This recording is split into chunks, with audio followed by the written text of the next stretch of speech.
નમસ્કાર, આજના સમાચાર એન્કર પ્રાચી સાથે.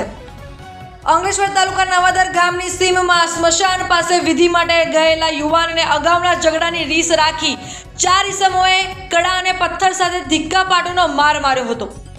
આ મામલામાં પોલીસે 2 આરોપીઓની ધરપકડ કરી કાયદેસરની કાર્યવાહી હાથ ધરી છે.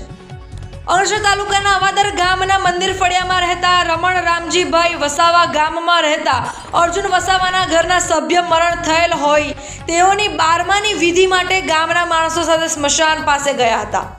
તે દરમિયાન ગામના હસમુખ વસાવા અને તેનો ભાણેજ ગણપત વસાવાએ હસમુખ વસાવા દીકરા ગણેશ વસાવાના પ્રેમ સંબંધ ઉજાગર કરેલ અને અગાઉ ઝઘડાની રીસ રાખી બોલાચાલી કરી હતી. કમરના ભાગે રહેલું ચપ્પુ લઈ મામો ભાણેજ દોડતા રમણભાઈને તેના ઘર તરફ ભાગવા જતા રસ્તામાં બાઇક લઈને ગણેશ વસાવા અને પ્રદ્યુમન વસાવા રસ્તામાં રોકી હાથમાં પહેરેલ કડા વડે માર માર્યો હતો. જ્યારે હસમુખ વસાવા પથ્થર કમરના ભાગે મારી જાનથી મારી નાખવાની કોશિશ કરી ધમકી આપી હતી. મારામારી અંગે અંકલેશ્વર તાલુકા પોલીસે ગુનો નોંધી તપાસ હાથ ધરી હતી. આ મામલામાં તાલુકા પોલીસે ગણપત વસાવા અને ગણેશ વસાવા નામના આરોપીઓની ધરપકડ કરી કાયદેસરની કાર્યવાહી હાથ ધરી છે.